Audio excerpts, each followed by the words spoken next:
Good day, everyone, and thank you for joining us. I am Dina Wachtel with the Canadian Friends of Hebrew University, and together with my colleagues Ayala and David and the rest of our team, it is our pleasure to welcome you to our webinar series titled In Conversation with Ambassador Ido Aharoni, featuring international friends of the Hebrew University. Today is our last webinar for 2020.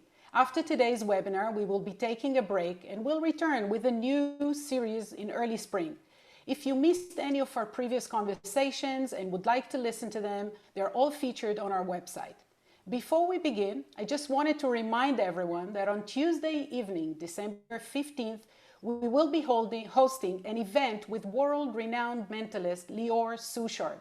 You can find information regarding this event and register on our website, which I will provide the link to in our chat box. Now, Ido, on behalf of all of us at CFHU, I wanted to thank you for skillfully leading this webinar series. We greatly appreciate all the time you have taken out of your busy schedule. You've done a fantastic job. For those of you who haven't had the pleasure of meeting Ambassador Aharoni, he is a globally distinguished professor at NYU who served 25 years at Israel's Foreign Service, a public diplomacy specialist and a well-known nation branding practitioner. Today's conversation is with Mr. Boaz Gaon, creator of the social connectivity app Wisdo. If you would like to submit a question, please do so using the Q&A text box. Now, please welcome Ambassador Ido Aharoni.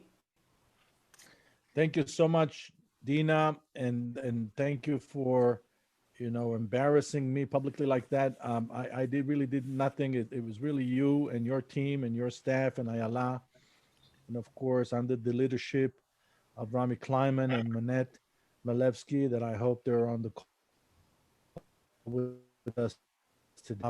It's you who made it all possible, and I'm grateful. Um, Today I have the honor and the privilege of hosting a person who is a very dear friend of mine, Boaz Gaon. Those of you who understand Hebrew know the word Gaon has several meanings in Hebrew.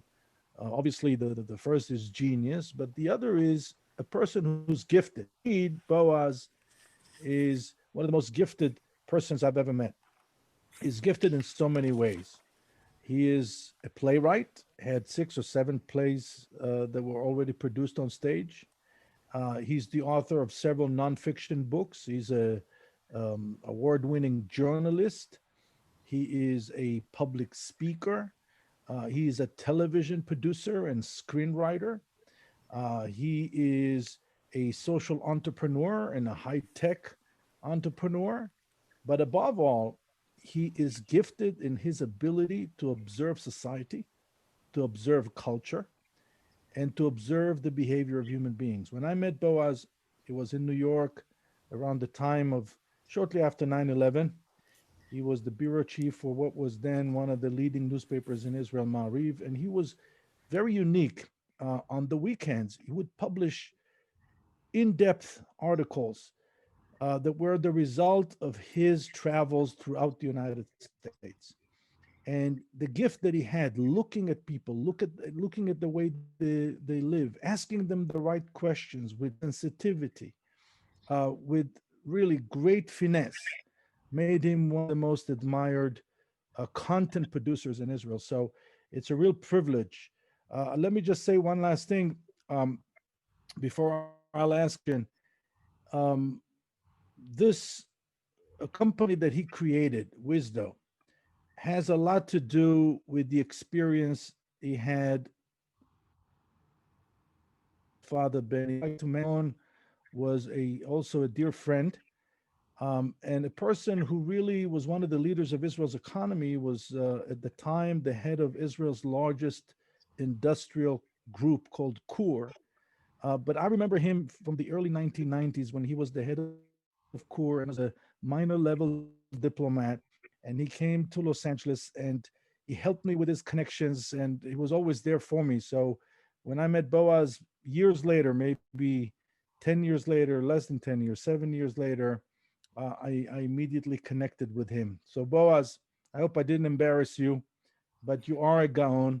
You are a gifted human being, and I'm happy that you're with us. Well, I'm happy that this is recorded because I can send it to my mom.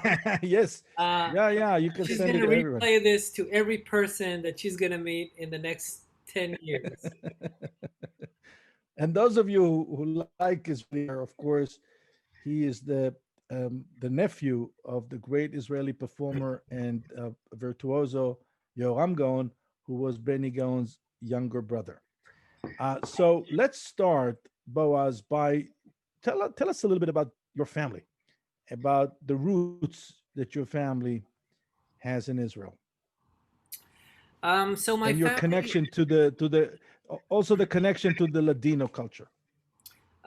yeah, happy to. So my own family is obviously a combination of two families, which is my father's family and my mother's family. Both families are um, uh, Sephardic Jews who came to Israel through Turkey, the Balkans, Bosnia, where my mother's family came into Israel really on the sort of the last leg of being able to leave Greece as the Nazis were coming in and demolishing Greek Jewry. Um, my father's family is a fascinating story.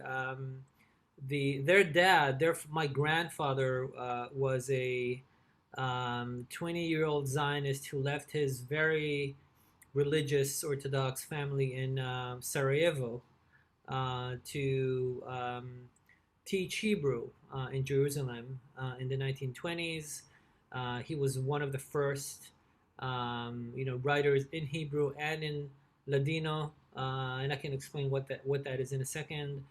He was then sent to teach Hebrew in a school in Turkey, which is where he met my grandmother, and brought her to Jerusalem, where they started their family. So a very long Sephardic tradition, very deeply rooted in Ladino culture. And for those of you who do not know what Ladino is the language that was spoken by Sephardic Jews in Spain of the 15th century, um, leading to the expulsion in 1492. And because they continued to speak that language as they were expelled to the Balkans and to Holland and to various places in South America and Turkey and other places, really that language is somewhat of a time capsule that captures a very ancient language that was spoken by Jews outside of Spain for more than 500 years, um, which is why it's so fascinating to look at and study, because it's like, it's really a time machine. So my grandfather ended up being one of the most highly regarded, not only Hebrew teachers, but also Ladino poets. Um, in a time where Ladino wasn't, seen as an interesting cultural phenomenon at all, when Israel was started by mostly, Ashkenazi Jews, or Western European Jews, or European Jews in general. But after he passed away, my father and my uncle, whom you mentioned, one of their most satisfying moments was to start the Gaon Center for the Study of Ladino Culture at the Ben Gurion University in Beersheba. And I was the chairman of that center up until about 2 years ago. So a really interesting circle closing. Now, Boaz, when did you realize that you have that gift of the ability to tell a story with such clarity, with such degree of articulation? That's a very good question. I think, for those of us who write, we very early on find ourselves creating written material that put people in a state of deep fascination, and it's really strange the first times that you experience that, because you know it's just words that you put on paper. So my earliest memory is in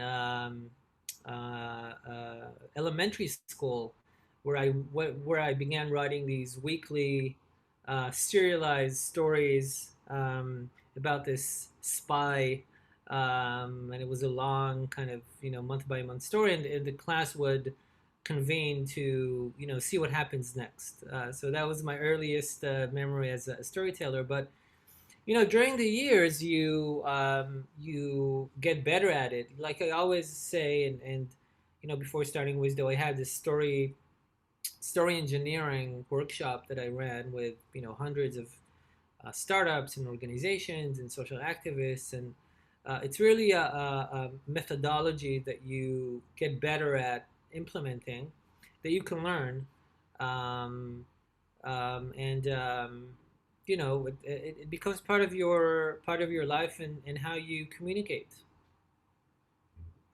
So you're supporting the idea that creativity is a skill, not necessarily just a talent, just a gift. It's something that one can develop. So there's a difference between creativity and storytelling.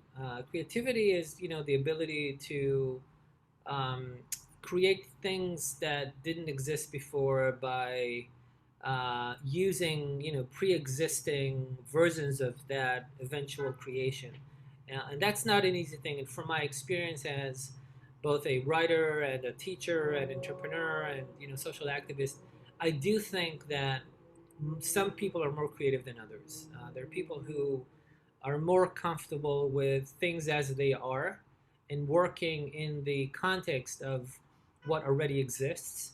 And there are people who are more creative, who are constantly looking to create new forms that didn't exist before, building on what has pre-existed. Storytelling is a skill. So if you're interested in implementing or making the most of your creativity by creating new stories, you can be as gifted as they come. You would need to learn, what that means. It's always, it's the example that I used to give as a writer, as a teacher of writing, was architecture. I think of all, art forms, storytelling most resembles architecture, because it's a combination of both poetry, the color of the building, the shape of the building, and the texture of the walls, and what's the composition between that building and the surroundings, et cetera, et cetera.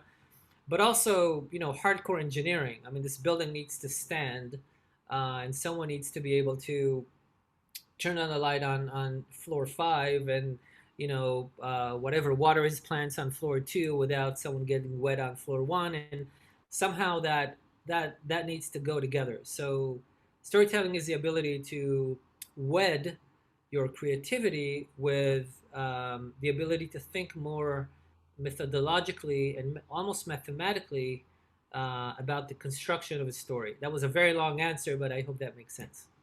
It makes perfect sense. There's even a whole approach in art called organizing the spontaneous, which is Mhm. basically what you just said. One question before we jump into your current career. So I remember very vividly how you crisscrossed North America when you were writing for Mariv, and you really produced some incredible stories. Um, were you able to see then some of the things in North America, especially in the United States, that are unfolding today? Were you able to see the seeds that were planted then? I was, and I came to the U.S., as you know, as an admirer of American culture, American history, American literature. The USA and American culture was always that place that you would look to, as in my case as an Israeli. But I'm sure that was a still is to an extent widespread phenomenon. And when I, started my career as a bureau chief in the height of the George Bush W years, I think many of us experienced a tension between what we thought America is and wanted America to be, and what America was going through, um, and to an accelerated rate after 9/11. And I think the height of that, which I experienced, was Katrina in New Orleans, where you really felt a um,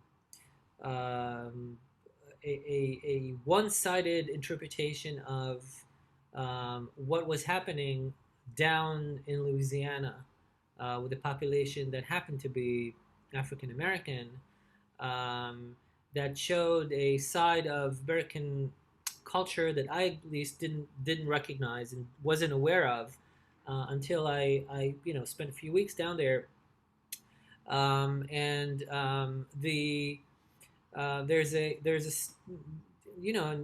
Obama writes that about that beautifully in his last book. But there's a tension within American culture between, on the one hand, being very promising, creative, idealistic, and a strain of, and I apologize in advance for all my American friends, and but there's a strain of, I think, almost cruelty at some point, where this is what's going to happen, and the ability to argue with that decision that may affect people very negatively because they belong to a certain part of society is very difficult to argue against. I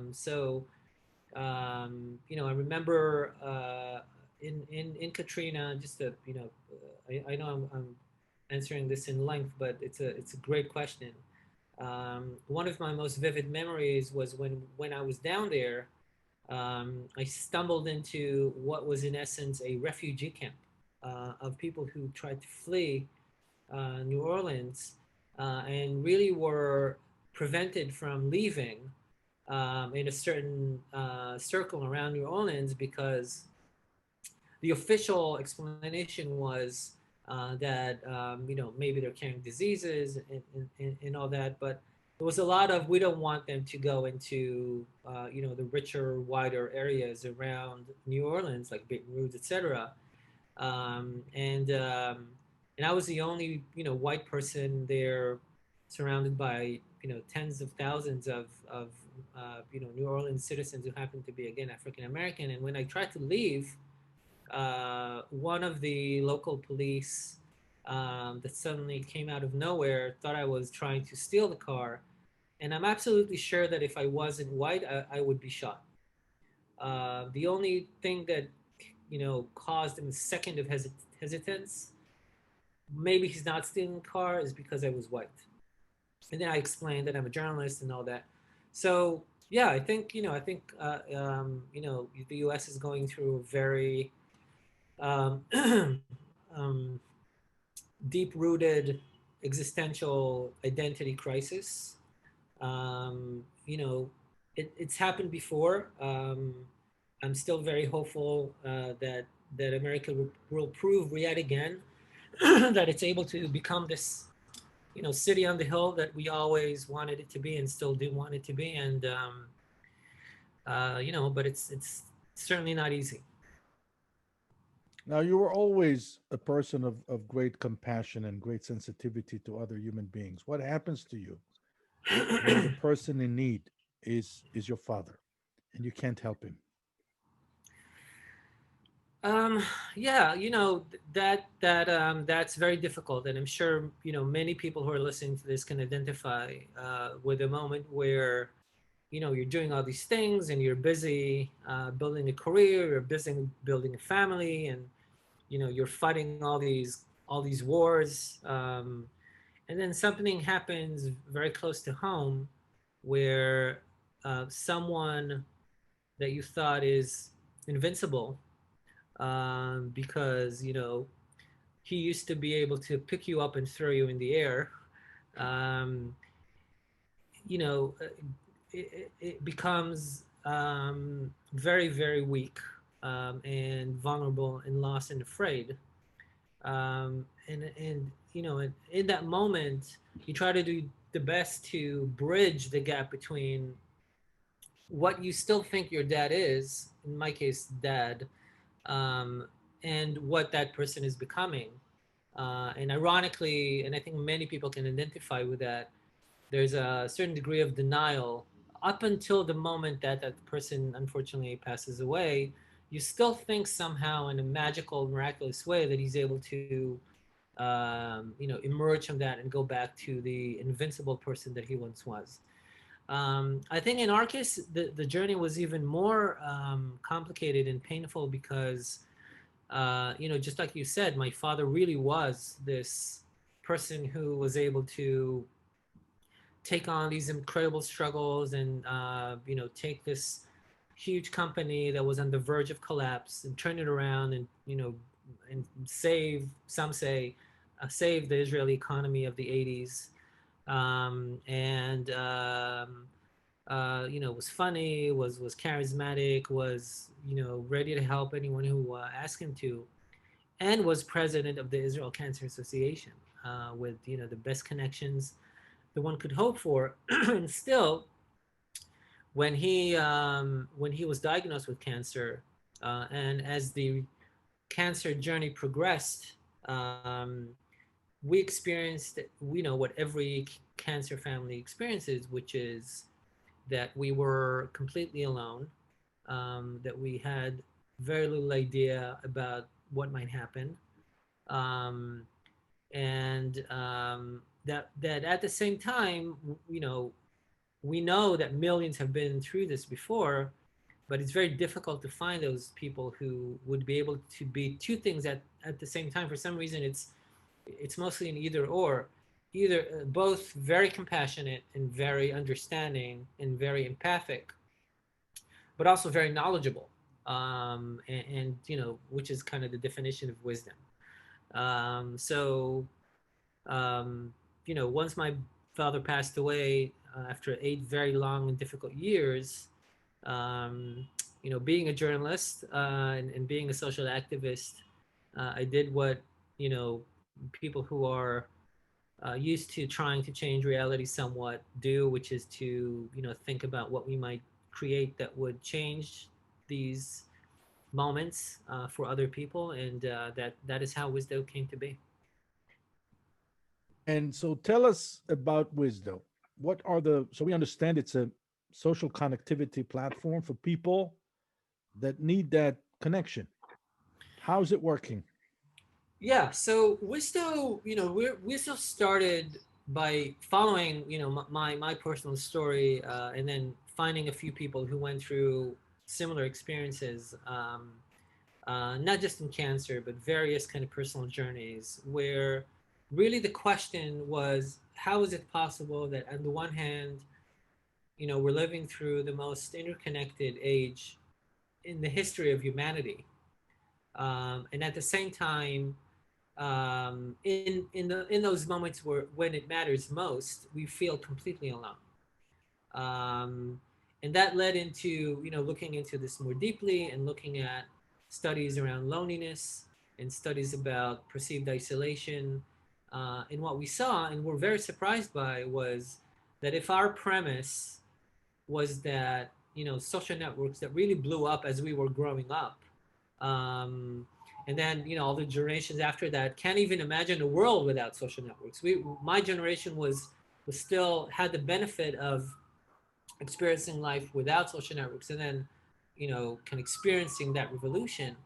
But how is it possible that these two trends, infinite connectivity and growing isolation and loneliness, seem to coexist? And then, obviously, when you're faced with a consequential life journey where isolation can become even a existential threat because you become sicker, you mortality rates go up, you make wrong decisions, you make decisions out of pressure and stress and hopelessness rather than making the best decision that you can.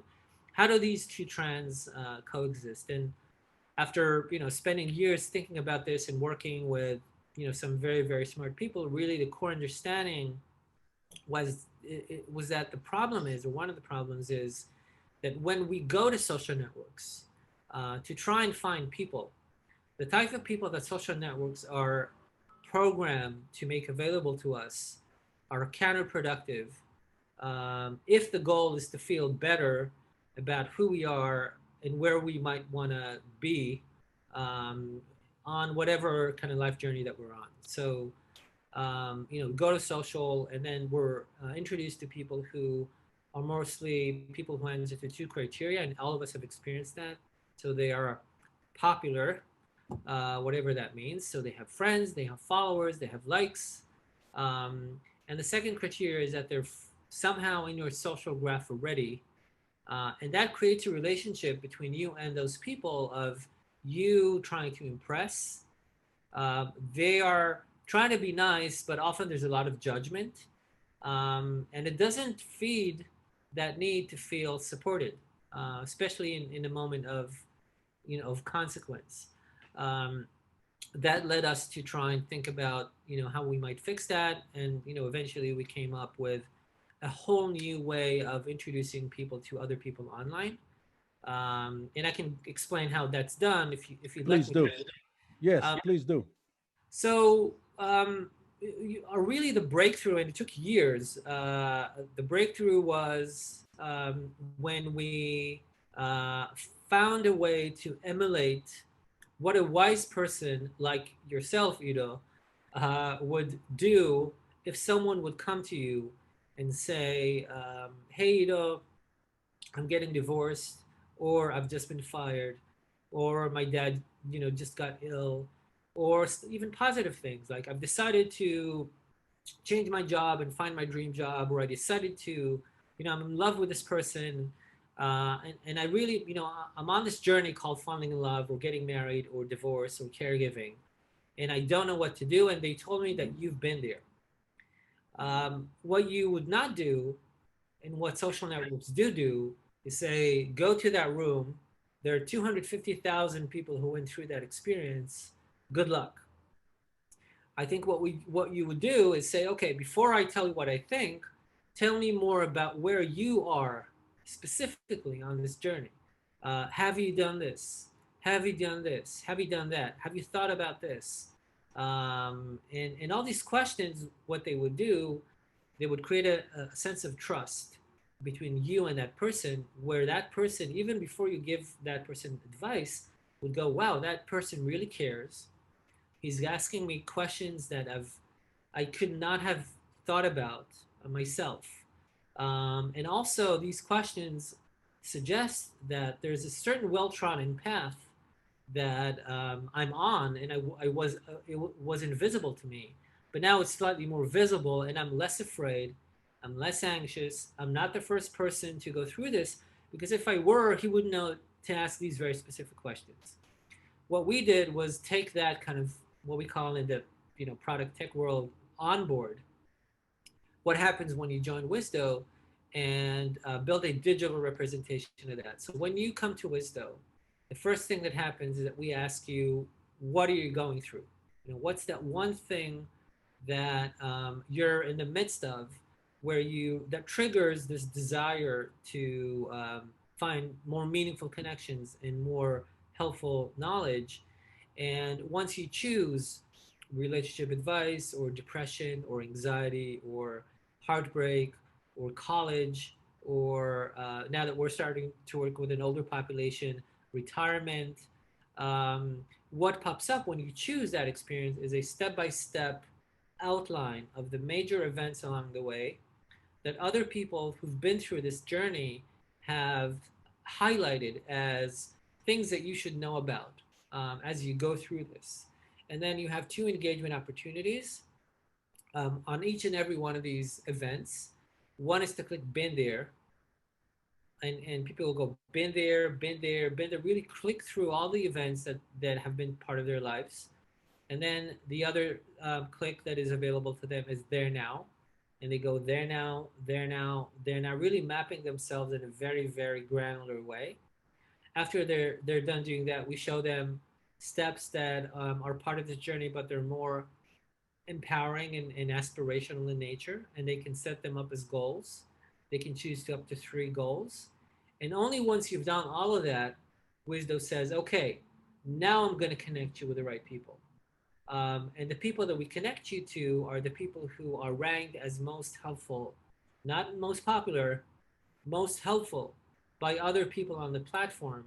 And that is why loneliness is reduced by 70% within 2 weeks of using the product. That's why 66% of people who join self-report that they were able to make progress towards their life goals, with 44% saying that they've made meaningful progress towards their life goals, and 11% saying that they've achieved at least one of their goals, just by making those connections that are based on trust and helpfulness rather than popularity, and it's just random like social graph connectivity. So That's you're what you're Wisdo does. so you're describing a very sophisticated system of participation. The Mhm. question is, what are the barriers for participation based on your experience? Mhm. And what do you do in order to reduce them, to lower them? So that's a great question. So I'd say two things. One is, we found that the core value that we create happens when we are able to engage someone in conversation. If we can get you to open up to someone that we connected you to and ask that difficult question that you didn't want to ask on Facebook, or just start a nice, it doesn't have to be a very deep and very painful conversation. It can be just, hey, I see that you share 42 of the steps that I clicked through. We went through very similar things, and I don't know you at all. Really like to know more about you. Maybe we can become friends. But really, the key is, can we get someone to open up? And even say hi, and because we know that if we can do that, then that almost guarantees that that person would feel much better within 2 weeks to 2 months. The barrier obviously is that that's not an easy thing to do. Most people, many people, are slower to open up. The younger people are, the slower they are to open up, certainly when you're working with people in their 60s. And most of our work, um, I'd say between 2018 to the early, January of 2020, before we moved on to look at other barriers, was to get as many people as we can to engage in helpful conversation. And we raised that from 25% to 76%. And the way you do that is there's a lot of, first of all, there's a lot of, algorithmic effort in play to ask a very fascinating question, which is, what's the definition of someone who can be helpful to you that you would open up to? Is it similarity in age? Is it similarity in experience? Is it the number of been there nows that you have in common? Um, is it a nationality? Is it a geo thing? For example, one thing that we found is that if your primary experience is identical, if that one thing that you chose as you joined, maybe since you joined, you added a lot of other stuff, but if that one thing that you joined when you joined Wisdo is identical to the one that that person that you're speaking to chose when he joined Wisdo, and you might have joined, 2 years apart, that almost guarantees a much more helpful conversation because you have something very fundamental in common.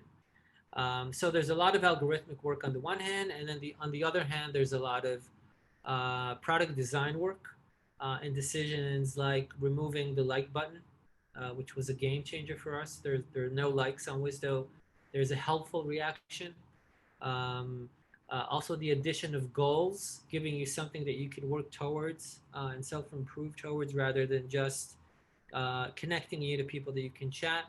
And other product design decisions where you see the needle moving, as long, and I say that to all my product um, you know managers and entrepreneurs, as long as what your goal is, what's that number that you need to move, And in our case, it was the percentage of people that we can get to send that hi message when they join Wisdo.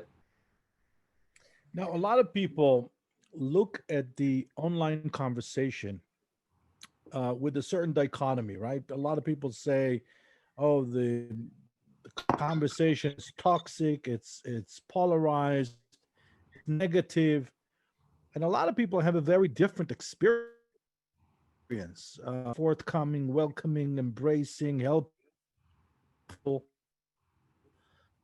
to people that are torn between these two extreme spectrum. And I can tell you my own personal view as someone who's using information online, but also producing a lot of content, is that it's surprisingly positive and forthcoming. Is that your impression as well? Yeah, it is, but it's um, first of all, it's a matter of statistics. If you go into any restaurant or any whatever football stadium or any forum at all, I think you're going to get a pretty consistent distribution between the people who are nice and the people who are not nice and the people who, if someone falls down and needs some assistance getting up, there are X percent of people who are going to help them, and there are Y percent of people who are going to do the exact opposite. So that's just natural selection. I think I think what's happening online today, and for those of you who've watched The Social Dilemma and other kind of pieces of content that are flying around, I think the real question is, given that distribution, what type of behavior do we want to encourage as digital products? And do we have a responsibility to encourage certain behaviors rather than other behaviors? And that also goes to back to your question about politics and what's happening in culture. Do we want to encourage those who are uh, most provocative and get the more likes? Because if you're building a platform that is gonna rank people who have more likes more highly, then that's what you're gonna do. You're gonna be encouraging, a high school mentality where those who are most popular carry the most weight. And if you're trying to encourage a different type of behavior, then you would have to make other decisions. So I think that the online world started from a very lofty kind of place. If you look at the genesis of Silicon Valley, with companies that even predated Apple, but I think Apple was really one of the first companies that really made it really big, but had a very positive ethos. Um, there was a string of companies that came in during the 90s that did not think did not think deeply enough about this question, and maybe did not foresee what might happen when really the type of behavior that you're encouraging is going to cater to the less helpful members of society. And what's happening now is an attempt to correct that, which isn't easy as well, but I think it's possible. Now, obviously, a question which is on the minds of many of our viewers: privacy. How do you protect the privacy of the participants? So first of all, you allow them to decide if they want to be there under an alias or under their real name. You also do something that is difficult to do, but I think that there are no other choices, which is to enforce moderation. So you do take an email or a phone number when someone joins, even if they can be under an alias on the platform. But if someone misbehaves, you proactively warn them that they're doing something that they shouldn't be doing. And if they do that again, you need to suspend them. And if they do that again, you need to ban them. And the reason that touches privacy is because there's a tension within these platforms, which is that the safer that place is, the more willing people are going to be to open up. And as soon as privacy issues, begin, or safety issues begin, then people are going to be slower to open up, and then the whole project is going to be um, more fake than real. Um, Now, the reason that many platforms haven't been proactively moderating the conversations until recently. I mean, you see what's happening on Twitter, for example, where they added that kind of asterisk under a post that seemed to be questionable in terms of whether they're real or not. It's because it's costly. It's costly and it's hard, and it's easier to say, well, the community is gonna govern itself, just like a high school schoolyard. But what happens in a high school schoolyard is that the bullies end up, running the show. So, uh, privacy is something that I think online products uh, need to take to heart. I think if they won't, regulation is going to kick in. So we're looking at GDPR, that come in recently. And for those of you who don't know what that is, that's a European set of legislation that is an after effect of the fact that online platforms didn't do this by themselves. But right now, if you're a member of you're a European citizen, you send an email to Wisdo or to Facebook or to any one of these and say, I'd like all of my data to be removed from your platform, you're obliged by law, if you want to be active in a European country, to do that. So I think companies need to be proactive about encourage more helpful forms of human behavior, and I think we can. And I think there's a way to do that and still be a very successful company. Now, what's the ratio between automated interaction and individual interactions? I'd say it's more human, but the trick is, and I think the first to teach us that was Wikipedia. Wikipedia was really the first very successful, very scalable. It's not a company; it's an NGO, but online operation that was able to create something that doesn't need millions of people on staff to maintain that level of accuracy. And the way they did that was to do two things. One is create a hierarchy of community where each member of the community, as they rise up in the community, they earn rights that and responsibilities to keep that project going and keep it safe and accurate, and at the same time create a set of tools, tech tools, automated tech tools that they can use and enforce to make their job easier. So it's not so much a matter of humans versus automated solutions. It's a matter of building a hierarchy of community that wants to own the responsibility of keeping the platform of quality, and then creating a set of tools that can make that job very easy. Otherwise, they won't do it. One last question before we go to the questions coming from the audience. What's your business model? We're a subscription app. We decided not to do ads. We decided not to sell data randomly to people who want to target people who are going through something very difficult or very private.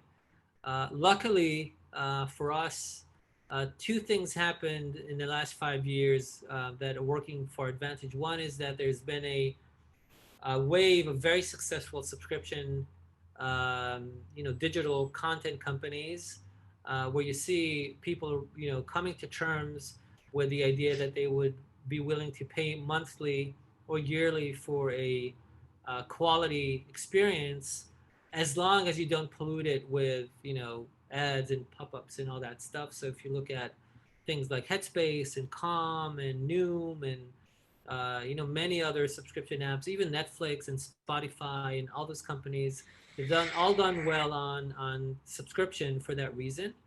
And the other thing that has happened is that, unfortunately, COVID has taken this phenomenon that we've identified 5 years ago, which is the rising tide of loneliness. and really brought it to, accelerated this by thousands of percent, which causes huge problems for large scale leaders in the US healthcare space. That are primarily, for example, insurance companies. They know that increased loneliness is going to lead to increased medical cost, and they're willing to subsidize the cost of Wisdo to their members to help them feel more supported. So they would end up being less ill, which very honestly would end up costing them less money. But there's a win-win there that we're currently, leveraging. We're trying to take it, make the most of. And we're just, a week or two away from launching a huge project where an insurance company in the US is going to distribute Wisdo to people in their 60s and 70s in the US who've been hurting most and have been isolated most, to see if we can help them measure current loneliness scales and lower loneliness scales, so they would end up feeling less alone and healthier. So those are the two business models.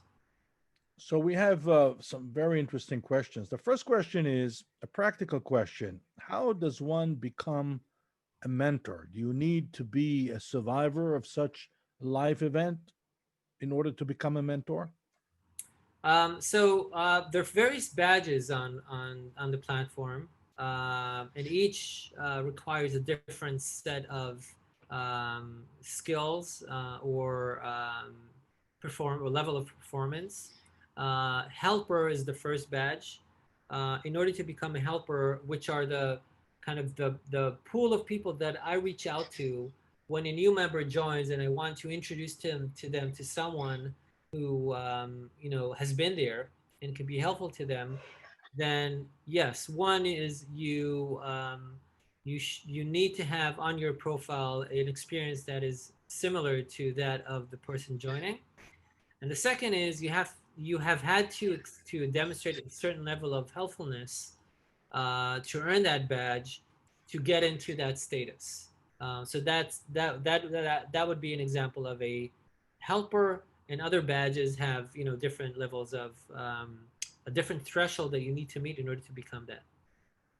Another very interesting question, since you mentioned that Wisdo is also for positive life events, the question here is what, based on your experience, what's the ratio between negative life events and positive life events in terms of the need that people have to have help on their journey? That's a very interesting question. So usually, well, the bottom line is it's about 50-50. But the journey mostly is that what brings them to Wisdo is something more challenging and more taxing. And then that becomes an opportunity to look at more positive, life journeys, which they then add to their profile and go through the same onboard. If you're joining a reducing stress community or an improving sleep community or a increasing happiness community, you would go through the same been there now goals process to meet relevant people, which is another kind of trend that we're seeing, which we're really satisfied to see. It's people joining in a place that is more difficult, and then growing into a place that is more positive.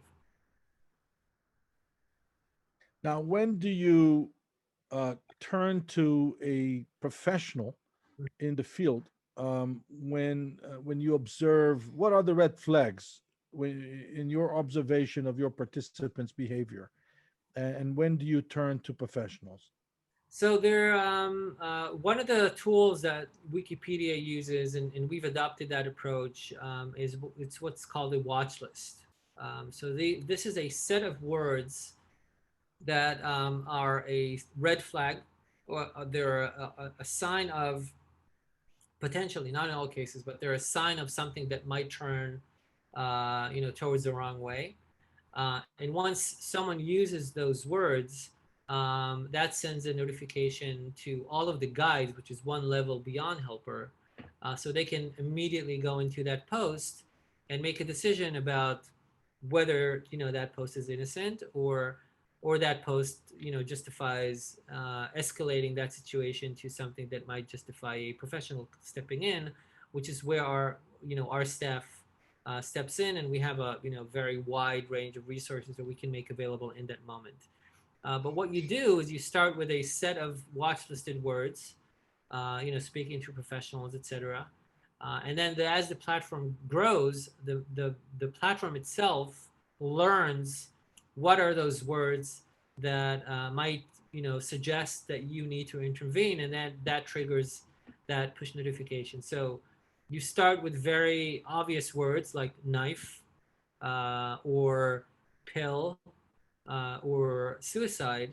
Um, and then you move on to more complicated situations or word combinations, for example, like goodbye world, which you wouldn't think necessarily is a sign of concern. Certainly if you divide those two words and there's some goodbye and world, that's fine.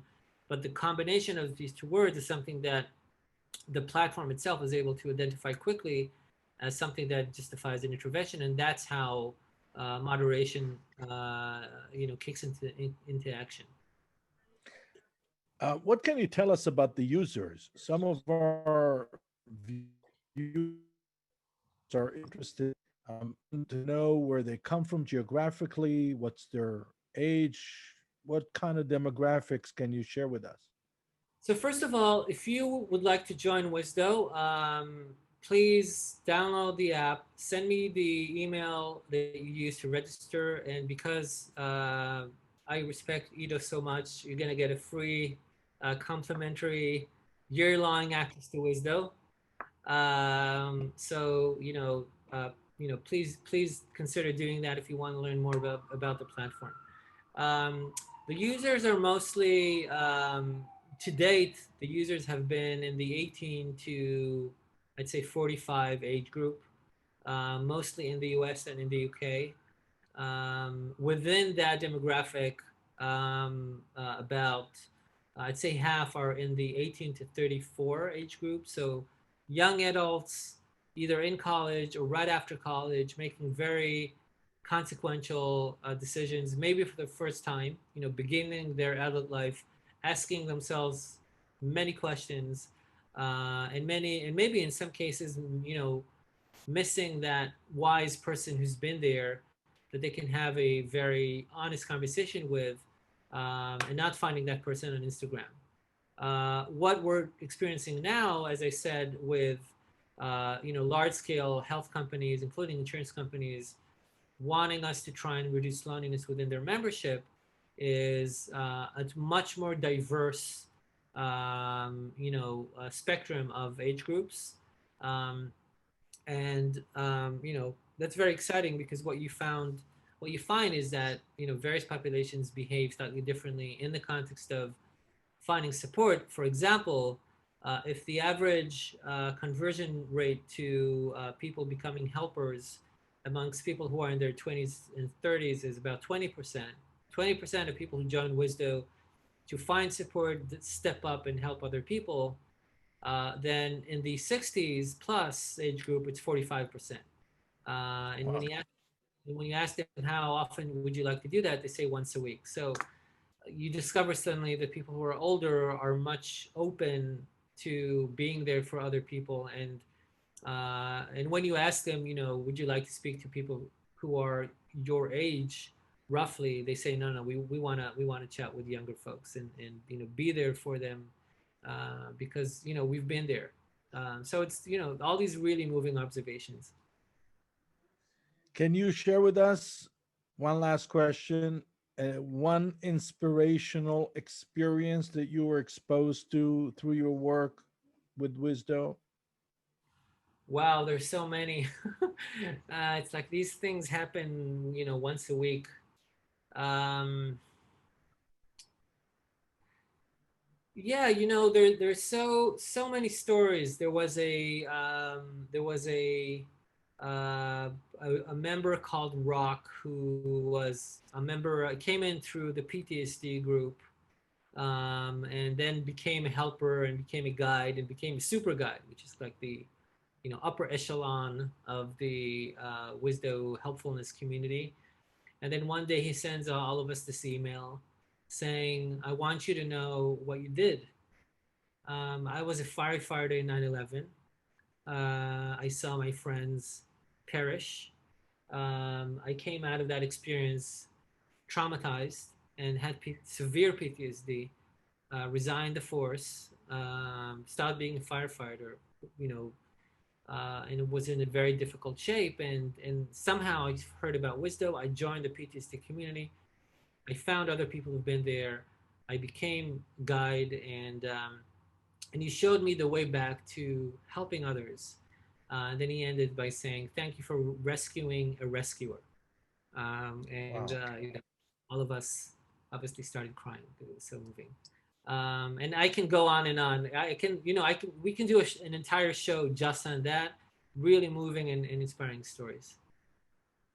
Well, on this very high note, I'd like to thank you, not just for giving us your precious time for this webinar, but also for doing that, for really engaging in an enterprise that will make a difference and has made a difference so far. And I'm glad that our members were so intrigued, and I think that you will hear from many of the people on the call, and hopefully we will help you build that community into a huge community that will make a huge difference. Boaz Gaon, thank you so much for your friendship. Thank you so much for your time. Thank you for your ingenuity. Thank you, guys. Thank you, And Dina. back to you, Dina. Thank you Back to you, very much. Dina. Thank you very much, Ido. Thank you, Boaz. And to you, our loyal audience, we hope to see you again when we resume this series in 2021. And more importantly, we want to see you on Tuesday, December 15th, a night of joy and giving with Lior Suchard, world-renowned mentalist, and in support of scholarships at Hebrew University. See you then, and until then, keep healthy and enjoy the rest of your day. Goodbye.